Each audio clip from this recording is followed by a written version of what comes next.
Hi guys, how are you doing? Now I have had a lot of questions, especially from parents lately, about orthotics and orthotic inserts that have been put in kids' shoes and what I think about these. Now I do have quite a bit to say, so instead of writing a big article I thought I'd do a video to explain some of the things that we need to think about when we're starting to put supports in the shoe. Now the human foot is an amazing creation. It's actually quite well designed when used in the right way. Now we obviously have our two bones of our lower leg, our tibia and our fibula. Then we have a joint in here, this is our talus, and our heel bone is our calcaneus. We then have all of these little bones through the middle part of the foot, and this is often the area that can get a little bit wonky when kids are growing, and parents will often notice if they're looking at their child from the back that the foot is actually starting to roll in a little bit, or if they're standing you can actually see it round on the inside here. Now what we usually think of doing is going to a podiatrist, which is a great idea, to get an orthotic device to help hold that foot back in the right position. Now this is an okay thing to do, it's a good thing to do, however we do need to be careful about the exact type of insert that is used and how long we use it for.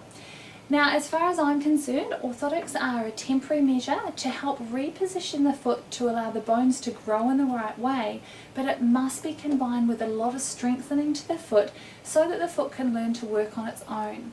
Orthotics only fit in certain types of shoes, so they're fine in your school shoes and runners and things like that. However, we still have yet to find a decent solution to wearing them in strappy shoes and things like that, and definitely not in point shoes. So there are a few things that we need to have a look at. Now the way the foot is designed is that it has a couple of different arches, and these are meant to be dynamic arches. So if you look at the foot from the side, we have an arch up here, your medial arch. We actually have a little arch down the side, your lateral arch, and there should also be a little arch through this part of the foot underneath at the front, this way, your transverse arch. Now it's important that these are dynamic, which means that they move rather than being set in place. Now traditionally a lot of orthotics that are prescribed for young ones and even for older people are very, very firm, and this is okay if we're in school shoes or very stable shoes where the foot doesn't move much. However, the way the foot is designed is that it has what I call the squish factor. This is when you bend your knee, say if you're going into a plie, or even when you're walking, the foot comes down and it actually lengthens slightly. Then when it comes back up, it should come back up into its normal position. When we're walking, we hit with the heel, we roll through the foot, it lengthens out a little, and then there's a spring that helps propel us forward. So as the heel hits, comes down, the foot should lengthen, not roll, lengthen, and then peel through and come off through the toe. Now the dynamic control of these arches is very, very important, and unfortunately what I see sometimes is if students have had hard orthotics, very rigid ones, for a long period of time, this part of the foot doesn't really move. The problems with this can be that it lacks shock absorption, and so the shock comes up into the shin bones and can result in problems up through there or into the front of the ankle.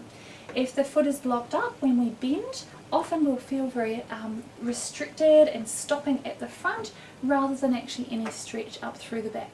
So what do we do about it? Now this is not to say that we can't use hard orthotics. In my opinion, they should just be used sparingly and as a progression as students learn to work their feet themselves.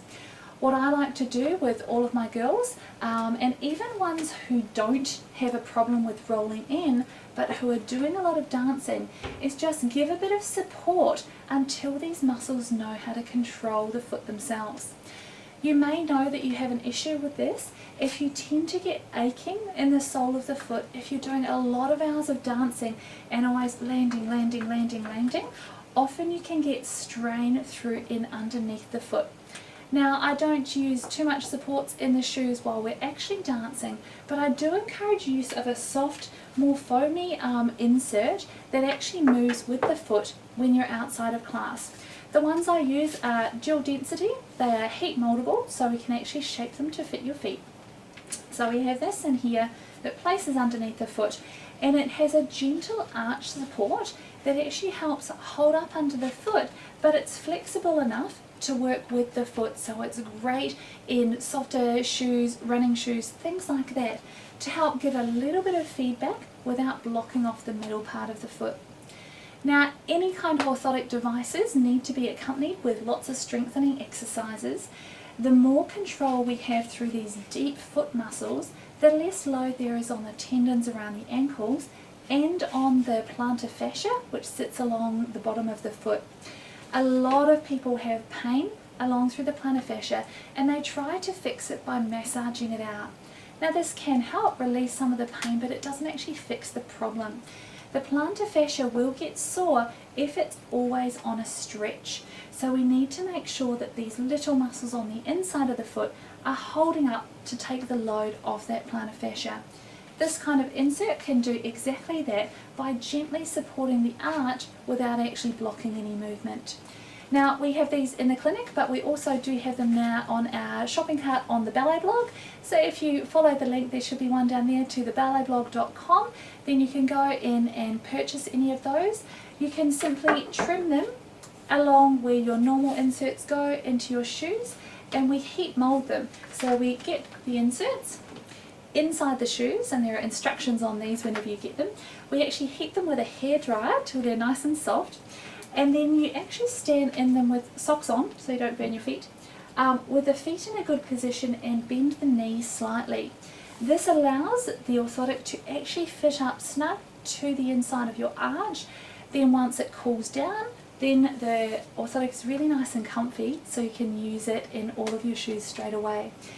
I actually use these in just about all of my shoes, even my big black Italian leather boots, and I actually find it makes it very, very comfy, especially as I have quite high mobile arches. So often in dancers who we don't think need support in their shoes, they've got beautiful high arches, but they are complaining of getting a little bit of aching in the arch. This can make all the difference. So I encourage you, if you are wearing orthotics, make sure you are doing all of those strengthening exercises that we have in the Perfect Point book or on the Ballet blog or in all my videos.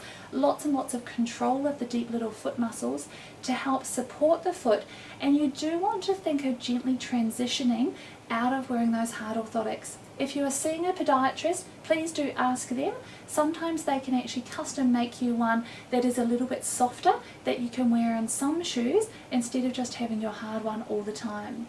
So please have a little think about that. Look at how your orthotic is. If you already have one, have a little play for it. See if it's got any bend in it. You do need a little bit of bend to allow those bones in the middle to stay nice and mobile, to give you all the propulsion you need, and to stop any other knee and foot and ankle injuries. I hope this helped, and let me know if you have any questions about orthotics.